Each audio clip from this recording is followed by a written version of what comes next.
we immediately reached out to our partners and we've said, what do you need?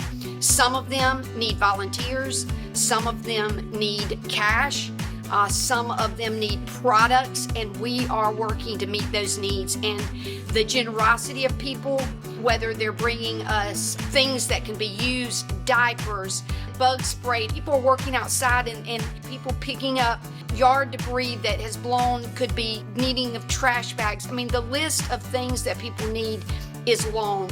So we're working with organizations to get that out there. And one of our best partners is Second Harvest Food Bank. And I was in touch with our local person, but the CEO of Second Harvest has been so good to United Way here in Anderson.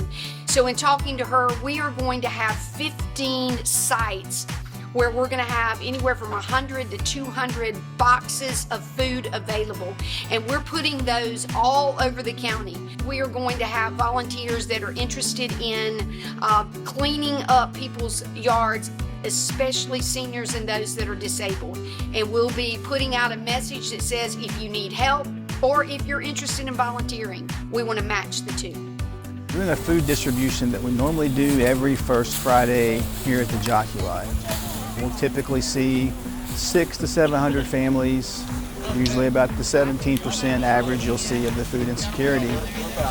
Today we're seeing cars from North Carolina, Georgia. In addition to the usual we had some cars spend the night here from North Carolina, probably close to 60 cars as I counted in the dark, here at around 5 o'clock this morning. We had them lined up on the other side of the Jockey Lot. We'll probably do between 16 and 1,800 families here today.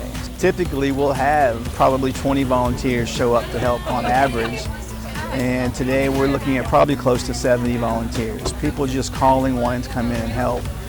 We're blessed to have that, and it's just the telling of the community how much they want to reach out and help. We have a website. It's percares.org, PERCCARES. You can donate through that. You can donate money. You can bring us food. Mondays and Tuesday mornings are usually the best time, but you can call the phone here, 864-845-5535 if it's some other time, and somebody will be here to meet you to donate food. We need anything. This is the disaster time. This is when it's really short and it's really hard to make sure that we can give enough to everybody so they can have something to eat. So this is put together by Serve and Connect out of Columbia, South Carolina.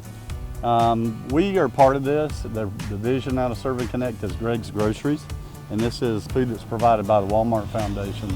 This is not new to us. This is our 4th year doing this. However, the director, Cassiolia Ray, they thought it was a really good idea to give, a disaster relief kit. So what we have today in the back of the cargo trailers, we have some disaster relief kits, non-perishable food. It's good for about a week to feed a whole family. And this, like what I'm holding, is actually a hygiene kit. So we're giving out both of those. The hygiene kit contains soap, deodorant, shampoo, just things you need, toothpaste, anything you need for a bathroom to get through. We started with just picking up trees out of the road, at front of the yards, and just Ward 1, which is a smaller ward, we hauled roughly 40 truckloads ourselves of trees just out of a small section of town. And that's just starting, these folks, it's gonna be in the sides, the backyards, but what we're getting right now is just damage that was done to the front yards. So we were fortunate today to move ourselves into Ward 2 and start giving those folks some type of relief. We were blessed to have the National Guard come in. They helped with some of the relief on the roads. We had a group from Anderson County to just concentrate on one area like Shorebrook. Thank goodness the mayor got it approved that we would have a staging area here in town, because our trip back and forth to Star every day is roughly about 1 hour and 40 minutes. So you talking, if you're lucky to get 5 or 6 truckloads to Star in a day's period. The only landfill that takes that kind of debris. That's right, yes sir. This community has been compassionate. Everyone's wanting to help everybody. We got local guys here in town, one of them being be clean. He's a pressure washer. The man has been out with chainsaws cutting trees off houses. The man I seen day before yesterday, he'd went out and purchased 3 brand new generators. And he'd posted on Facebook, if there was anyone in need, let me know. And I'd seen the first one, it was a lady, her mom and dad lives over here on Academy Street. They're on oxygen. And I shortly, right after she said that, he said, tell them I'll be there in 15 minutes. Elderly folks with trees on their houses that can't afford to have them taken off, there's actually a group that they can point them to here at Town Hall to be able to get in touch with these folks that's willing to come out and help the ones that can't afford, you know, the tree service guys to come out right now. And, you know, and that's a huge help. We had a number of roads closed down because of trees down. A lot of people trapped between trees. The first 72 hours was mainly spent opening up passageways into those people's entrapped and getting the major artery roads opened up so that we get line crews and everybody else, emergency medical services in and fire department in and so on and so forth. Every road in town, except for some that have trees on and have lines in there, has a passageway in and out. And even the ones that have trees still on it, the residents on either side of the tree have a way out to a main road. Public Works crew, they really worked their tails off on this and, you know, just night and day going at it. We do have some nonprofits coming in that our retired Public Works director is kind of coordinating.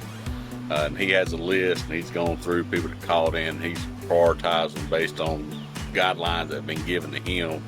Each spot we take a crew to is probably a day's worth of work for that crew, and unfortunately there's just not enough crews to go around. And then you have stuff like power lines down in some of the trees that are still hanging in the air. That's, you know, those are going to have to be done by professional tree crews or line workers or things on that nature. I'd just say follow our Facebook page, or Pendleton Community Center's done a good job in putting it out on their Facebook page. I know the churches have, and the Anderson School District 4 has too.